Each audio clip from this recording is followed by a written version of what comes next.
Today, I am going to talk about feeder adjacent romantic partners. It was funny, my mom and I were just talking about this because my brother came home and he brought his girlfriend with him, and my brother has gotten fat. My mom and I were talking about how we know his girlfriend has let him, you know, get fat, has encouraged him getting fat. And you may be in a similar situation with your boyfriend, your husband. You may be having difficulty losing weight because you're living with somebody who is actively trying to sabotage you. And you can either address this situation, address your partner, or you need to pack your bags. A lot of you need to decide. One of the things about having a goal and being determined to reach that goal is that you have to be prepared to sacrifice anything and everything standing in the way of your goal. You have to be ruthless. And becoming thin is no exception to that rule. If you want to be thin, you may have to break up with your boyfriend. You may have to divorce your husband in order to get thin, sis. You may say that's extreme, but I think being fat is extreme. I want to talk about a couple of my friends who are in these feeder relationships and what that may look like.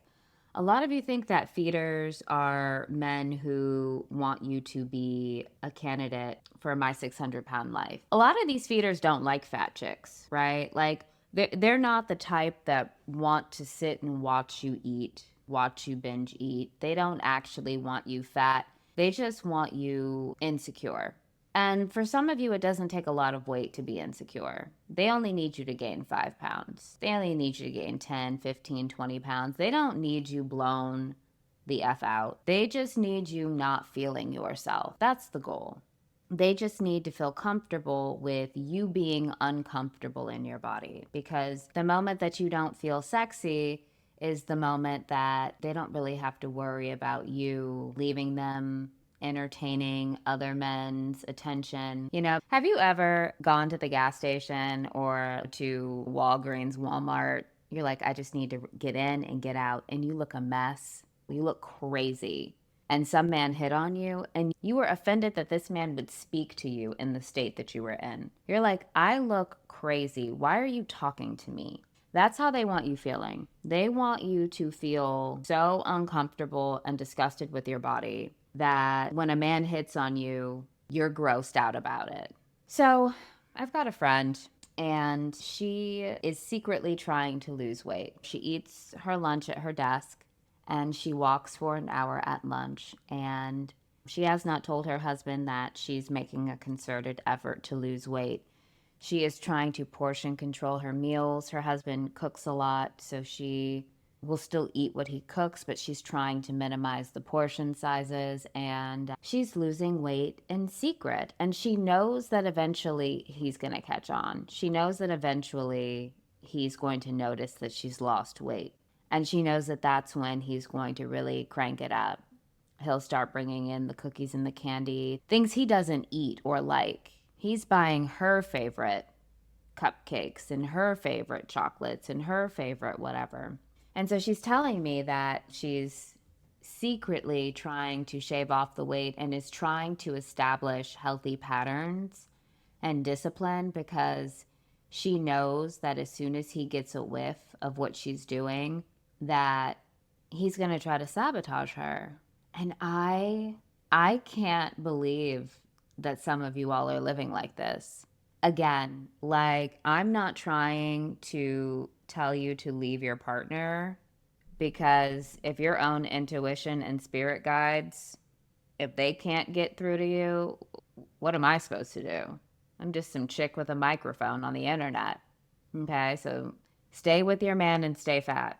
But I just really found that so interesting that she knows that he sabotages her, and she's just, it is what it is. It is what it is. And it's not as if I've never dated a man who didn't want me off my game, right? But I had rules.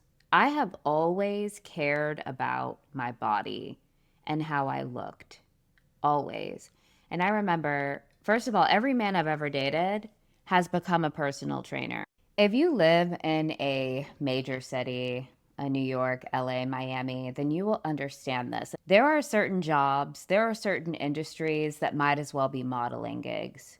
The girls know that they were hired because they were hot. They were hired because they had great bodies, and there's an expectation. There's this silent agreement that you maintain your looks in order to keep that job. We're talking restaurant industry. You might have even been working as a secretary, and you were hired because you were attractive. You're the front line. You are the person that represents this company. When people walk through the door of this corporation, they lay eyes on you, okay? And there is an expectation that you be slim, that you be attractive, that you keep your hair and your nails done. And people who live in these cities and have these jobs, they just get it. And if you don't understand that, you've never been hired for one of these positions, okay? So I'm working one of these jobs, and I know I need to stay slim. I need to stay tight. And so I'm dating this man, and he starts saying the things that you don't want to hear. You start hearing your man say this, baby, he's a feeder. He's a hater. He's a feeder. Cuss him out immediately. I don't tolerate this behavior. He starts talking about like how good I would look if I was thick. I would look good if I gain weight. You know, I might have said something like, ooh, I put on a pound or two. And he's like, you can put on a few more. Like, I got that man together so quickly. Okay, his head was spinning. If I gain weight in this relationship, I'm leaving. If I gain 5 pounds, if my clothes don't fit, it's over. If I'm gaining weight and I look left and look right, and the only explanation I can come up with is the fact that I've just started dating you, you have to go. You have to go. And I let him know, if my weight's up, I'm dissatisfied, and I will view you now with dissatisfaction. You will be the problem. Because before you entered the picture, baby, I was a size 0. Now I'm a size 2. I damn sure I'm not about to be a size 4. And that's just on personal preference. If you're a size 4 and you're happy being a size 4, congratulations. And you need to guard being a size 4. You need to guard that. So these men will be slick. But let me tell you, after I got him together, this man got me a gym membership, and he turned into a little Nazi. He made sure I was working out. I remember he came back, he got off work like super late, and he came in and he asked me, did you work out today? And I was like, no. He made me put my shoes on. We walked to the 24-hour gym, and he made me get on the Stairmaster for an hour. This man was not about to lose me over me gaining weight, okay? And the thing is like, these men want you to gain weight because they want control. Give them control. Give them the illusion of control. You now get to control my exercise, right? Another guy I dated, he used to make me run with him. He played football, and I would go on runs with him. And I don't like to run. I don't run to this day, but it wasn't optional because he knew that if I gained weight, he was on the chopping block. When you stand on business, when you mean what you say, your words, they vibrate at a different frequency. When I said that I was going to leave that man if I gained 5 pounds, he felt that in his spirit. He knew I was serious. See, when you're not serious, you can't say things like that. Men will be like, yeah, whatever. He'll have the cookies, the cakes, the whatever. You bring cookies and cakes into our shared home, I'm moving out. I mean that on everything, because I find that to be the height of abs. You might as well have just spat in my face. I told you what my goals were, and then you are actively trying to sabotage my goals. What? I'm not sleeping with the enemy. I'm not laid up next to the devil.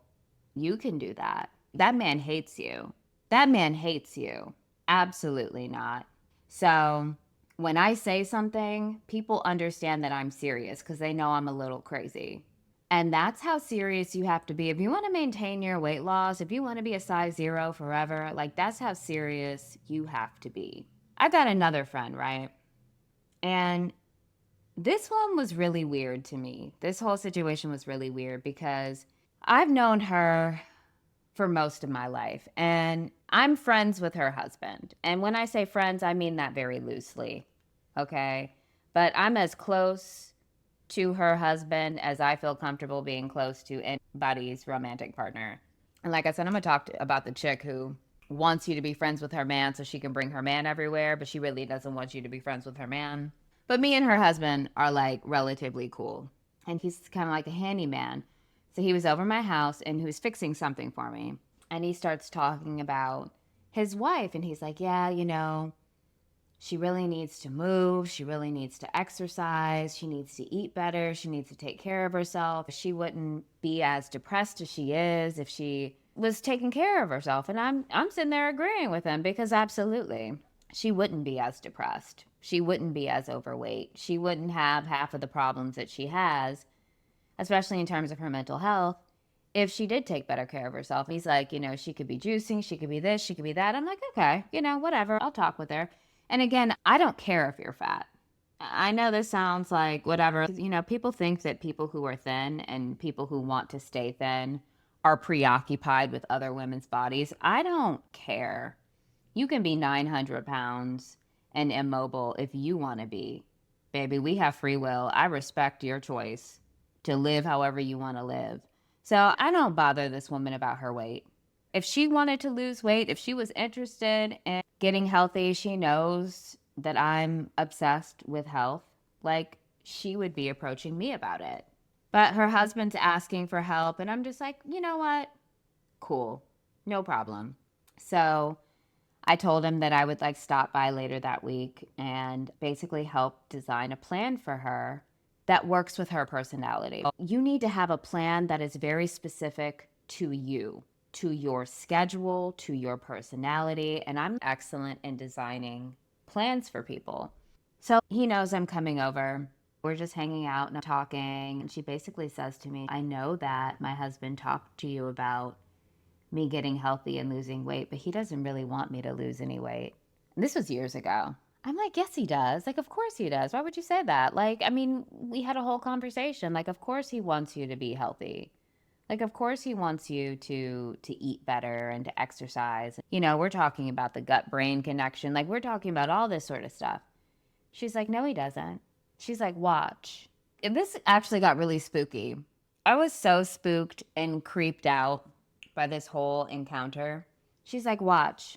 As soon as I start planning on getting healthy, he's going to come in the house with all the treats and all of the chips and the cookies and the cakes and the this and that. And I'm like, well, no, like, I think he really wants you to get better, to get well. She deals with depression, and it's like half of that is food. There's so many people who have depression, and it's like, babe, clean up your diet. But that's a whole nother conversation.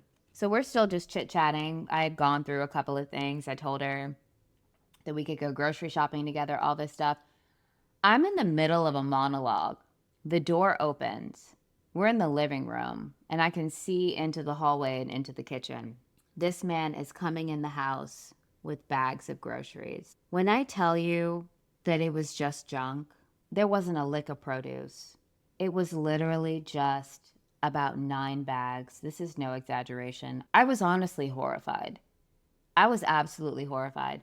It was just chips and cookies and those packaged donuts and just all of this garbage.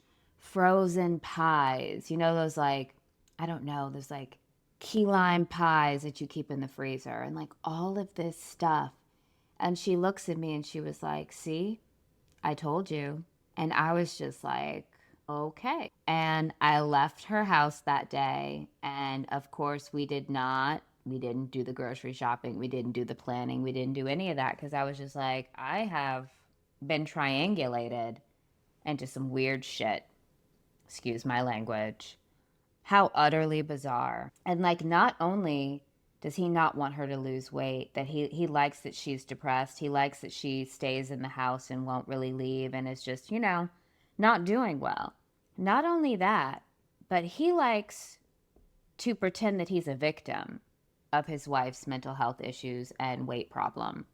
So he likes to go around and tell people that she's unhealthy and that she's this and that and she's not taking accountability, and asking me to help when he doesn't want her to get help, wasting my time and gaslighting the both of us. I was like, oh, okay. Okay. And then some of you aren't in relationships with feeders. Some of you are just fat. Some of you just feel entitled to eat the same portion sizes that 6'5" man you're dating is eating. That man does not necessarily want you to gain weight. That man does not necessarily want you to be insecure in your body, but he just eats a lot. He eats a lot, especially when you date a man who's active, a man who plays sports, a man who perhaps has a physical job. So these men are eating a lot of food. And here you are at every meal eating alongside him. He gets to eat several times a day. You need to dial yours down to just 3, okay? So he might not be a feeder. You're just overfeeding. You need to watch these men. Some of you might need to leave them. So if he starts talking about he wants you thick, you look better thicker, girl, get out. Get out immediately or cuss him out. Redirect his desire for control into having him become some like David Goggins drill sergeant in your home. Like, that's what you're going to be. You want to control me? Cool. Now, one of the things that I did not do and I don't believe in, you don't get to tell me what I can and cannot eat. You don't get to control my food. I think that's weird. I don't entertain that nonsense. Don't ever comment on what I'm eating. I don't recommend that. But I definitely recommend you sort of channeling that desire that he has into exercise, because you should be moving more. And you'll stay hot and you'll always be ready to leave. I have to talk about this one just for a moment. And this could be an entirely different conversation, but I'm going to keep it brief. And that's women who won't leave their relationships. And this is ideally, this is what the feeder wants. But sometimes women do this to themselves. It's not even their man, but they've made themselves unmarketable. You sat up in that relationship of yours, that marriage, that whatever, and you let yourself fall off. You've gotten fat. You've gotten ugly. You haven't taken care of your skin. You haven't taken care of your hair. You haven't had a pedicure in 3 years. You look a mess. And you know you do. And you've gotten comfortable. And I guess you're thinking to yourself, well, he's not going anywhere. And I'm sure he's thinking to himself, well, she's not going anywhere. But when it actually might be time for you to leave, you've decided to stay because you know what the market demands. And you know that if you came out here right now, good luck. Good luck finding anybody decent because you look a mess. So tighten it up. Just because you're a mom, just because you're married, doesn't mean that you get to be unkempt. Doesn't mean that you get to stop being athletic. Carve out the time.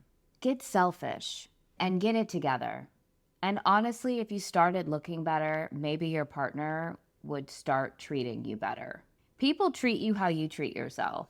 And we can say that that's unfair, but like people are going to mirror back to you your own belief systems and your own behaviors. So that's all.